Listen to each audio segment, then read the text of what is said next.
Today we're going to talk about 4 different entities. All of them have relationship to George Soros, Muslim Brotherhood, the Alphabet Soup organizations, and what have you. These are things that have not been dealt with at length before. So fasten your seatbelts and get ready for an amazing ride. Here we go. The first one, Women for Afghan Women, WAW. Jewish Voice for Peace, JVP. Hindus for Human Rights, HHR, sometimes they also call it HfHR, and the tag called BDS, Boycott, Divestment and Sanctions. So we're going to look at how Mr. Soros keeps the pot boiling in Israel and in India. All these entities are, as far as I know, based in United States, but they have a few links to India and Israel. So what is it that I'm talking about? Here we go. One Jew and one Hindu. These are the minions of Soros, and they are trying to drive a wedge in Israel as well as in India. One is, of course, the Jew guy is in Israel and the Indian is in India. Interestingly, they both live in America and they are a married couple. Both are funded by Soros, both are promoted by Islamists, and both use human rights as cover. I'm grateful to Disinfo Lab for providing this data, and I've built my entire narrative based on facts from that. And this has been there for a long time. It's just that when you start looking at it, the maze, the length and breadth to which these people have spread their lies is just breathtaking. That's all I can tell you. So we're going to take a look at 2 organizations, Hindus for Human Rights and JVP, Jewish Voice for Peace. The story begins in 2002. Sunita Mehta, she co-founded Women for Afghan Women. Look at the nice logo. And it was funded by Soros. She was the associate director of Soros Reproductive Health Fellowship at Columbia University at 2006. She was associated with South Asian Women's Center for Anti-Violence Education and Sister Fund. This is Sunita Vishwanath. She has a BA in Mathematics from Douglas College, Rutgers University, MA in Sociology from SNDT Women's University, and basically, you can see all the different organizations she has been part of. Right now, she's a co-founder at Hindus for Human Rights. Nothing Hindu about this organization, as you will see who comprises their board. There was another organization called Sakhi that was founded in 1989 by Mallika Parvati Dutt, a career activist. This is not carrier, it is career, CARER, associated with many philanthropic organizations such as the Ford Foundation, the Norman Foundation, the Open Society Foundation, and the Sister Fund with Sunita as the director. So you can see that there is this link also. Back to WAW, Women for Afghan Women. In WAW, an individual whose name is Stefan Shaw, he joins as an advisor. We don't know much about him, except that he's a social entrepreneur who indulges philosophers like, okay, you go on, I'm listening, and an activist. In a day and age where activists eat, love, and pray, this is correct, pray, on social media, Shaw has no social media presence at all, really lying under the radar. Now, they both married in 2005. Remember, I told you Sunita was a Sunita Mehta before. She divorced her husband and she married Stefan, and he joined this organization called Jewish Voice for Peace. I put that logo also. Please carefully observe. There are 3 logos that will keep round and round, coming round and round. WAW, Jewish Voice for Peace, as well as Hindus for Human Rights.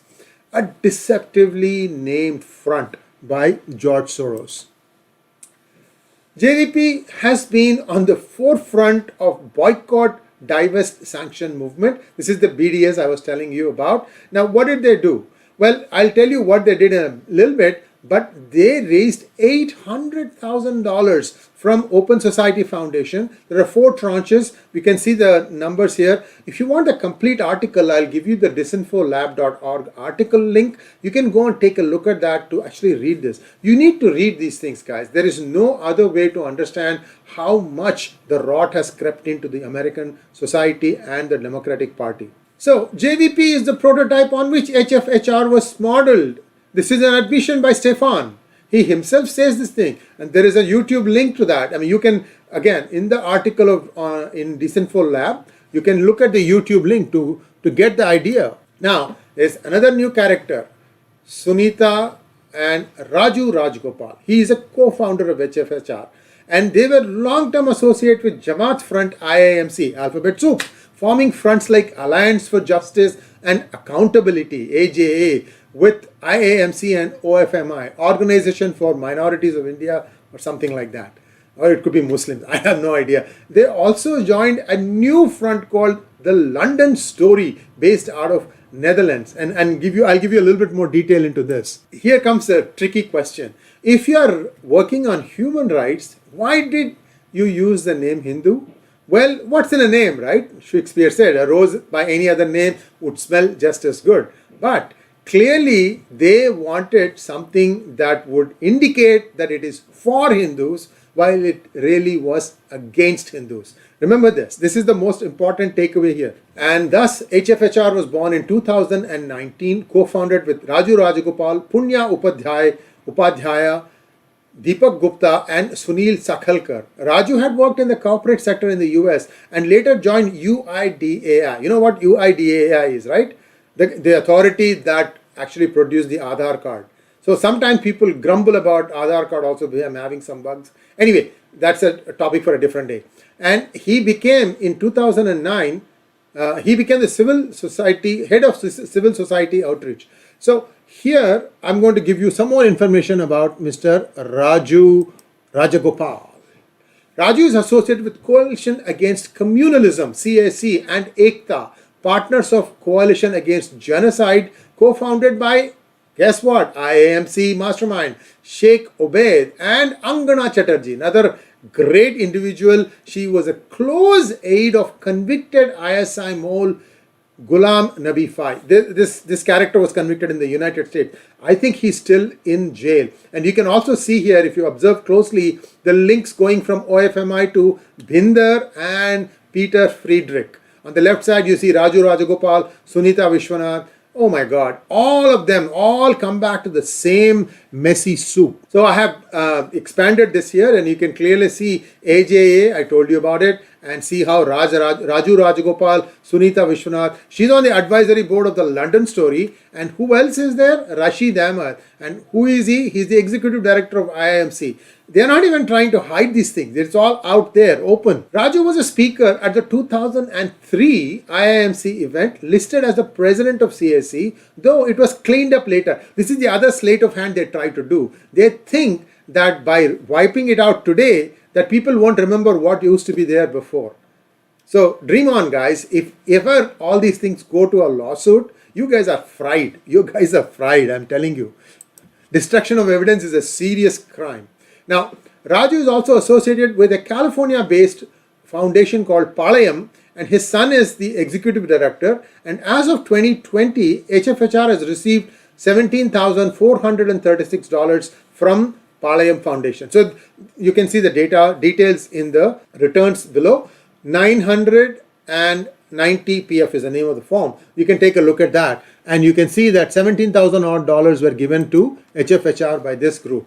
And this advisory board, this is what I was telling you in the beginning.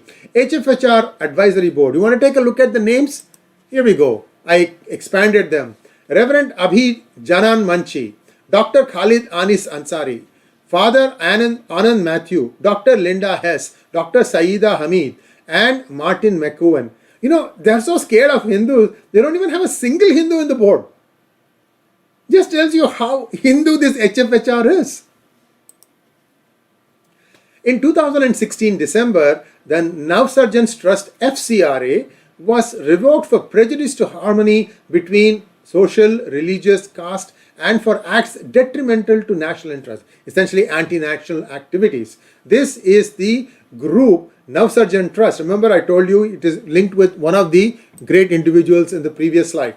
Now, what have they been doing? They have been, HfHR and JVP have been working together against India as early as from September 2019, when Alliance for Justice and Accountability, OFMI, IIMC and HfHR, participated in a Houston protest with Pakistani and Jamaat fronts, Stand with Kashmir, ICNA and OSF funded JVP. You see, this is September 2019. Clearly August 5th, 2019 rattled the hell out of these people. Now they said, oh, we have to band up together and start protesting. Now let's go back to the BDS movement. What is BDS? Boycott, divestment and sanctions. This is a sinister toolkit to sustain a conflict industry. And I can show you in the next slide which were the companies that were forced to act based on the pressure put by JVP in Israel.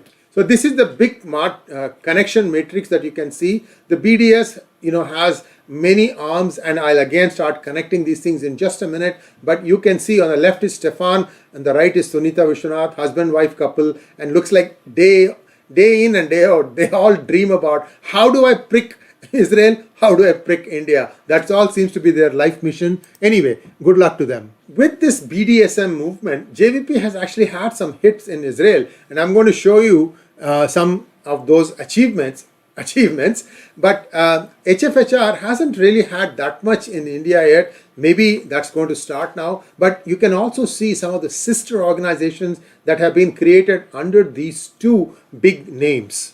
Okay, so what are the BDS victories? BDS victories are they forced General Mills to divest from apartheid Israel. They basically forced General Mills to say that Israel is apartheid and therefore they should not deal with them. Same with Ben & Jerry. And they also tried to force some other brands like shoe and other things from working in Israel.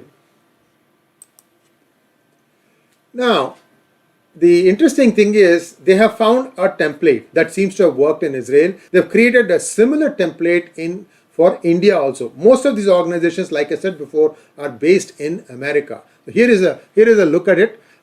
You have on the left hand side the Israel of organizations, on the right hand side the equivalents in India related activity. So I have it expanded here. So you have JVP, Hindus for Human Rights, and then American Muslims for Palestine, Indian American Muslim Council, FOSNA, Stand with Kashmir. And this FOSNA, Stand with Kashmir, I'll show you some very interesting things. I mean, I'm going to go into more details on these things. You have an equivalent organization on both sides, and these are all being funded, being part or probably even in whole by George Soros Foundation. We don't have all the data yet, but the links have been clearly established. I mean, these people are pretty cocky and arrogant.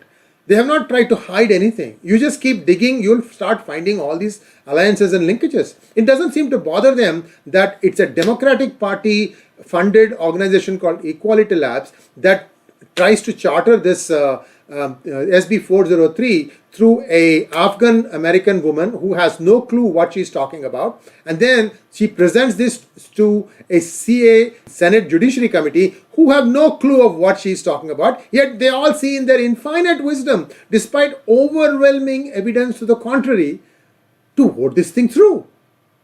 Amazing what money can do. You have a Russell Tribunal on Kashmir and you have a Russell Tribunal on Palestine also. Like I said, complete disregard for any kind of hush-hush activities. Let's try to hide it behind a shell corporation or something like that. Nah, we will just name it because they are so darn sure that nobody is going to be able to touch them.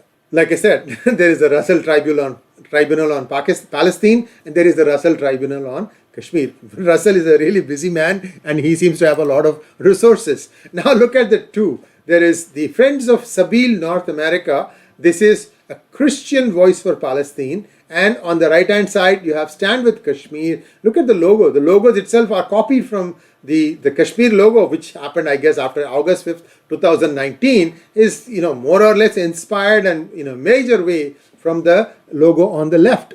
How does India tackle BDS? First of all, it needs to get BDS sanctioned in the United States. Once it does that, once it is successful in that, then what infliction BDS can put on India is going to be almost minimal.